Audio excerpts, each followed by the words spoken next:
At the World Indoor Championships at 1,500 meters.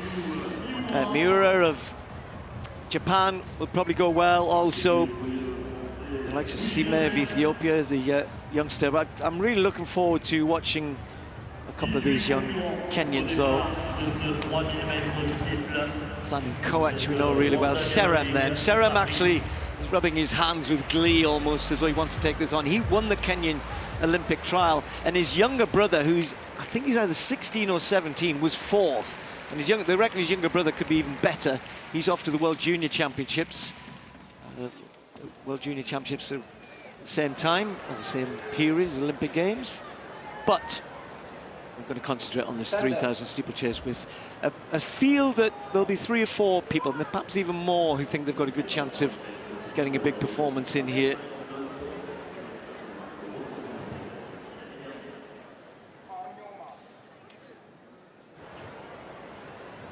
Just over 7.5 laps of the track, given that they cut a little every lap for the water jump that's on the top bend. They missed that out on the very first lap. They've been asked for a pretty good pace, and not by world record standards it isn't. You can see they're 8.5, but that's a really competitive pace, and it'll keep everybody involved in the early stages, which I think is a good thing.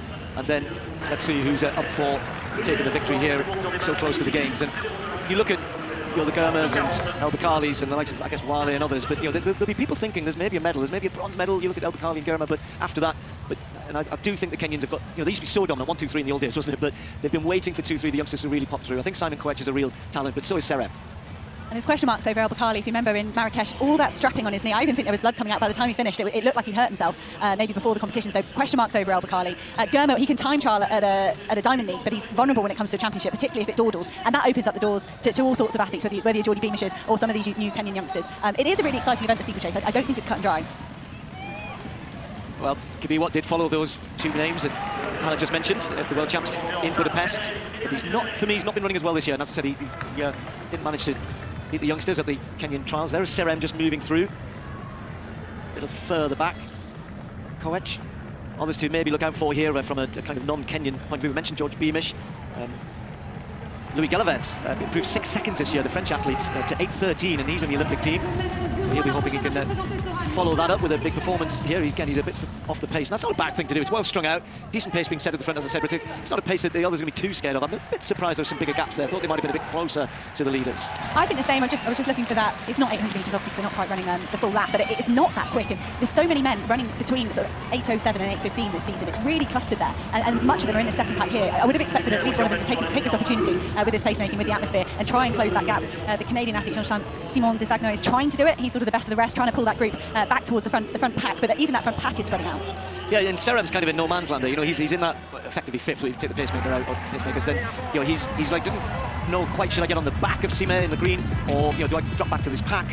He has, that's it only. He's only run 8.10. He's a good racer, but he hasn't yet done the big time. So 8.5 all of a sudden thinks, oh, maybe that is a bit too quick. And you can see there, to me, he's just not quite sure what to do. And I think he was just getting onto the back of that group. And then we've had a little bit of an injection of pace again from the second pacemaker, and that group just moved away. And Kibiwott even with a bit of a gap to Sime, the Ethiopian in green. Well, the first kilometre, 2:40. If it's even, it's 8-minute pace, and then you're going, okay, yeah, that is quick. But they haven't got the water jump. They one less water jump in that first kilometre. So 2:40 isn't ridiculous. They're bang on the lights at the minute, which are set at 8:05. So the first few athletes running nice and smoothly. And I think we could see some big moves in the second pack if they get organised. It might be their race plan just to use this middle K to get going a little bit. Yeah, the Tunisian just moving up a little bit in that kind of second pack. He's almost at the lead of that. He goes past Sable, the Indian athlete, and Jinawi, again, had a big new national record in Stockholm this year, and he's just closing the gap slightly on the man. You can see there, Serem. But those 4 are well away. Kipsang will drop out. Kibiwott will then be left in front. The pace looks as though it's dropping all the time at the front. Now the question for Kibiwott is, can he lift off this pace? They've set it up for him. He's got nice gaps between him and the main pack. He's only got 2 men with him, and if he's smart here, I think he is realising it, put my foot down, work hard in these next couple of laps. There he is, and another little look behind as Serem just gets closer, and Serem's done a smart job of just kind of building his pace there, but these 3 have got a good 10 to 12, maybe 15 metre lead on the chasing pack. And they are getting organised behind those. Sable of India is trying to make an attack on the outside. He's trying to get his pace moving up into 5th, into 4th place. But these 3 at the front, they've got the advantage. There only being three of them. They shouldn't be chopping and changing and ruining each other's sight of the barriers too much. They've got the advantage here for me as the other athletes are trying to chase and they're trying to make up ground.